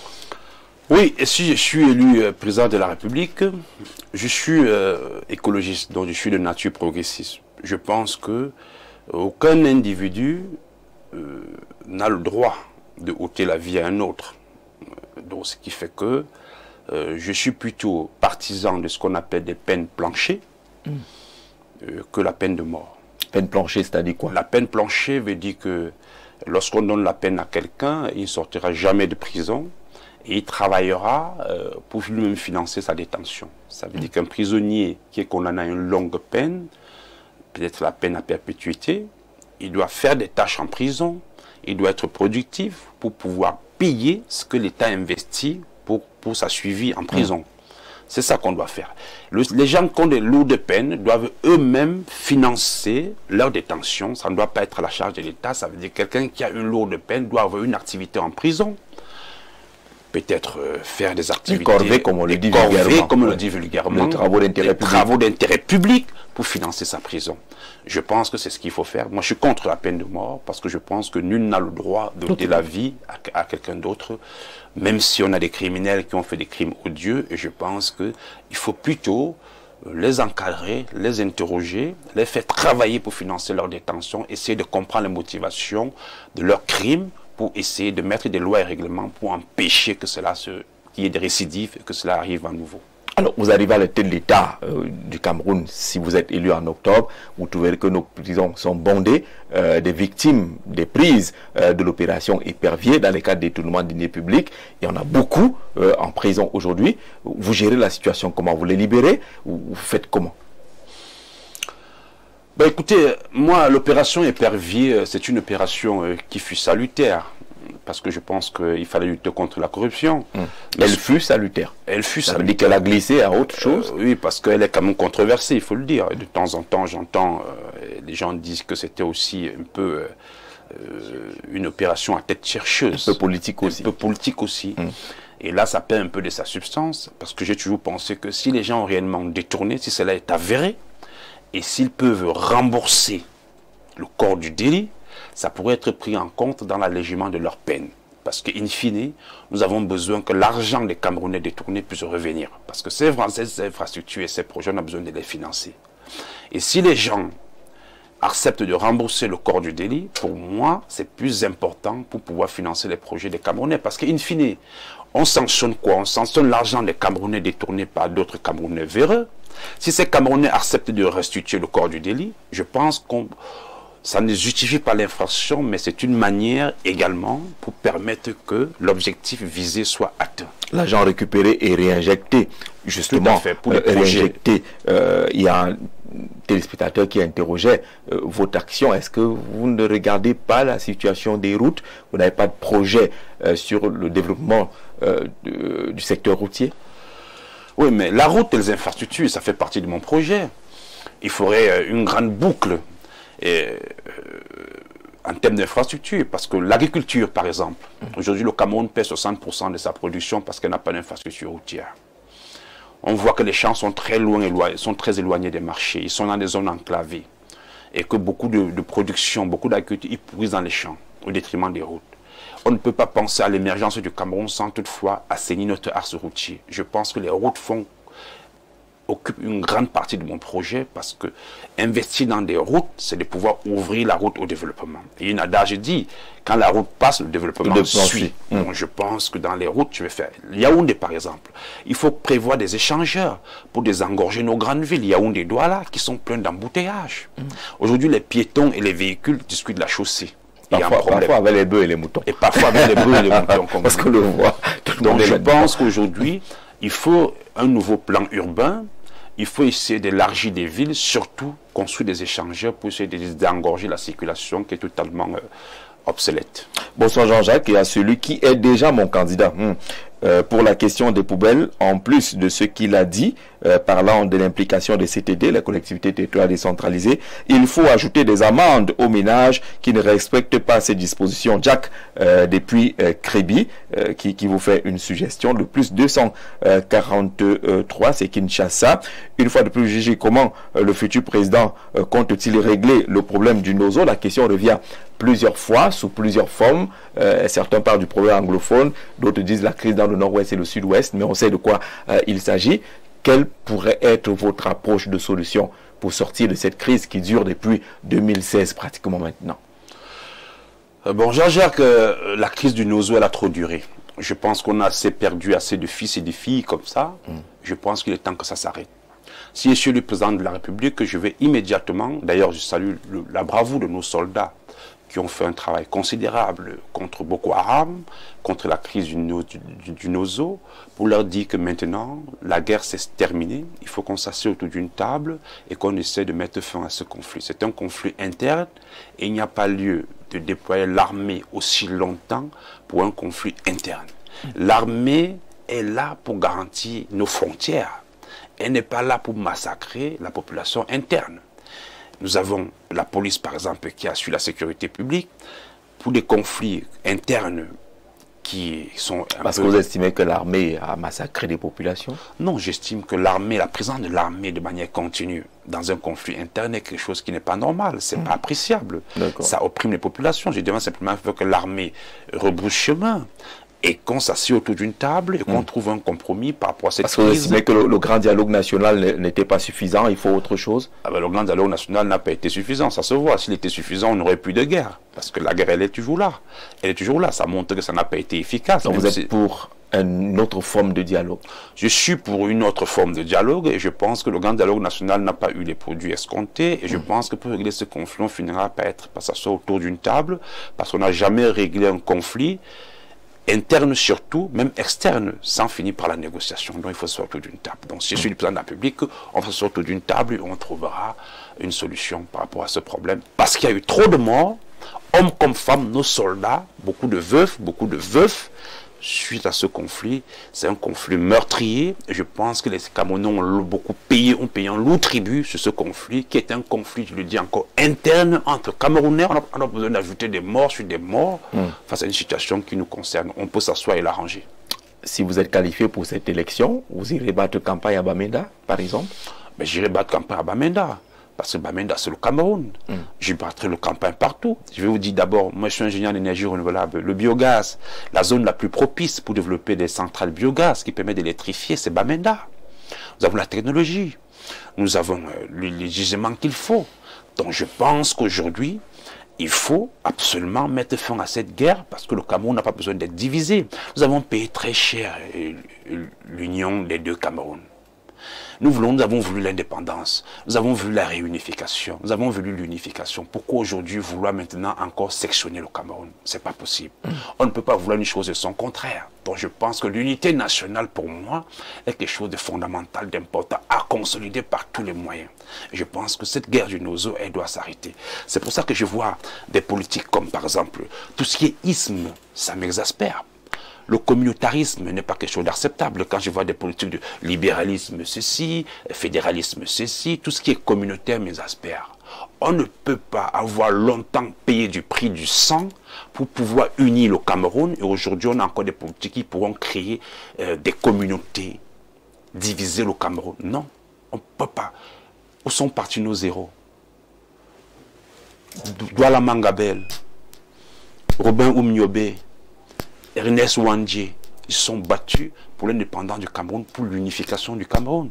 Aujourd'hui, vous voulez diviser ce Cameroun avec des politiques communautaires. Ce n'est pas acceptable. Le communautarisme n'a jamais permis d'avoir une cohésion nationale. Donc je m'oppose à toute forme de communautarisme. Que ce soit du fédéralisme ou du libéralisme, le Cameroun aujourd'hui a besoin d'être uni en une nation, un fils, pour défendre un même projet et des mêmes intérêts. Alors, l'autre question, c'est celle liée à la diaspora. Vous êtes un produit, dit-on, de la diaspora. Cette diaspora qui se plaint aujourd'hui de ne pas être suffisamment intégrée, qui revendique la double nationalité, un ministère pour les questions de diaspora. Vous êtes censé maîtriser les questions de la diaspora aujourd'hui. Comment faire bénéficier au Cameroun des fruits de ces enfants partis à la conquête des savoirs et des avoirs? Dans mon projet politique, Jean-Jacques, voyez-vous, j'ai prévu créer le ministère de la diaspora. C'est un ministère que je vais mettre sur pied parce qu'il n'est pas normal. Tous les pays se sont développés, même les États-Unis d'Amérique, grâce à sa diaspora. Le Japon, grâce à sa diaspora, après la guerre. La Chine, grâce à sa diaspora. Tous les Chinois ont quasi étudié aux États-Unis et après sont rentrés chez eux pour développer leur pays. Je pense qu'il faudrait créer un ministère de la diaspora qui permettra à la diaspora d'arriver au pays et d'avoir des repères.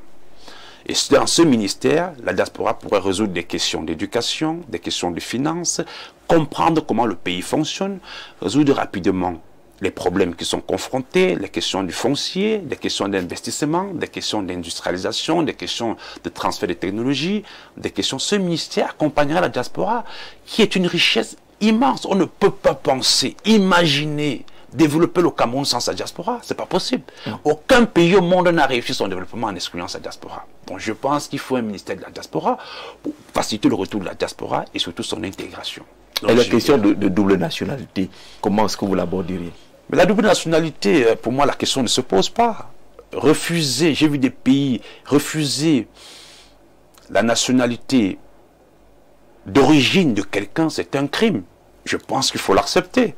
Aujourd'hui, quand on est né camerounais, on a vécu au Cameroun. Même si on a mis l'autre nationalité, on est d'abord camerounais. D'abord. On On peut perdre d'autres nationalités, mais on ne peut pas perdre sa nationalité d'origine fondamentale. Ça n'a pas de sens. Donc je pense que la nationalité fondamentale ne peut pas être retirée. Comme je vois les pays comme une nationalité, mais la nationalité supplémentaire, si je peux dire, elle peut être retirée. Mais celle fondamentale ne peut pas être retirée. Si on est né camerounais, on ne peut pas perdre sa nationalité camerounaise. Donc je pense qu'il faut... Mais il y a des lois encore qui existent, hein, au code de la nationalité. Il faut les abroger. Il faut abroger cela. Il faut les abroger immédiatement. Parce que ces lois, elles étaient à l'époque, je m'en souviens bien, on les a créées pourquoi? À l'époque, on les a créées parce que les femmes camerounaises qui se mariaient, d'ailleurs, le président Ahidjo avait très bien fait ça, qui allait épouser un Français, on avait fait parce qu'on avait dit si son mariage ne marchait pas, elle ne devait pas devenir apatride. Il fallait qu'elle rentre trouver une autre nationalité. Je pense que le sens de la loi était plutôt pour protéger la femme camerounaise qui allait épouser un expatrié et dont ça ne marchait pas, il fallait qu'elle ait une nationalité. Parce que si elle perdait sa nationalité camerounaise, bien évidemment, elle ne pouvait plus, elle devait être apatride. Je pense qu'il ne faut pas instrumentaliser ça politiquement. C'est pas juste. Ce qui est intéressant aujourd'hui, c'est de pouvoir comprendre, lorsqu'on est né camerounais, on reste camerounais, on demeure camerounais. C'est du côté de la diaspora justement qu'il y a des groupes tels que la BAS, la brigade anti-Sardina, qui pose des actes que vous connaissez très bien. Est-ce qu'il y a une façon de revoir ou d'amener ces Camerounais, entre guillemets, de la BAS à changer d'attitude, à les renationaliser, si on peut le dire ainsi? Oui, je pense que la BAS, je n'approuve pas les agissements, hein, parce que je ne suis pas d'accord. J'ai toujours dit, parler mal de son pays à l'extérieur, c'est se tirer une balle dans le pied. Je n'ai jamais été d'accord, et je ne le fais jamais, de parler mal de mon pays à l'extérieur, comme je le dis, parce qu'on est né Camerounais, on le demeure. Même si on a autre nationalité, on est camerounais, on ne peut pas l'enlever. Je pense qu'on ne parle pas mal de son pays à l'extérieur. Donc je condamne fermement ce genre d'agissement. Je veux toujours que le linge sale se lave en famille. Je m'arrange toujours à critiquer mon pays dans le pays parce que là on est à la maison. Dehors on défend plutôt son pays. Donc je pense que, et en retour, il faudrait que justement cette question de double nationalité puisse permettre aux gens qui veulent parler de pouvoir entrer à la maison pour parler. Parce que si on n'accorde pas de double nationalité, vous comprenez bien qu'il n'y a plus un espace pour s'exprimer. Et ça peut aussi créer des frustrations. Donc si l'État ouvre cette voie de double nationalité, je pense que les enfants de l'extérieur pourront venir parler à la maison librement. Et ça nous éviterait tous ces clashs que nous voyons à l'étranger, qui n'honorent pas nos pays, nos dirigeants. Parce que lorsque le président de la République se trouve attaqué, ou un ministre de la République, comme je l'ai vu la dernière fois, moi ça me fait mal. Ça me fait mal parce que c'est toute la République qui est rabaissée. C'est tout le peuple camerounais qui subit, quelle que soit ton obédience politique, quelle que soit tes origines, quel que soit ton métier, tout le peuple camerounais se sent meurtri lorsque son chef de l'État est chiffonné et je n'en veux pas ça pour mon pays.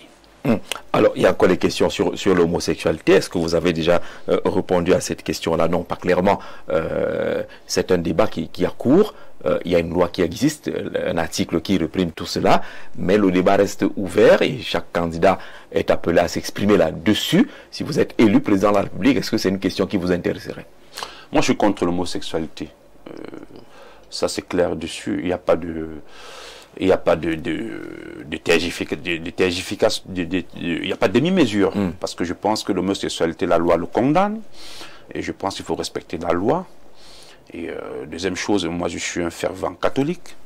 Et je pense qu'il faut, dans le socle fondamental de la famille africaine, il faut lutter contre l'homosexualité parce que la famille reste quelque chose d'important dans l'éducation de nos enfants, dans la cohésion sociale, dans la cohésion des repères.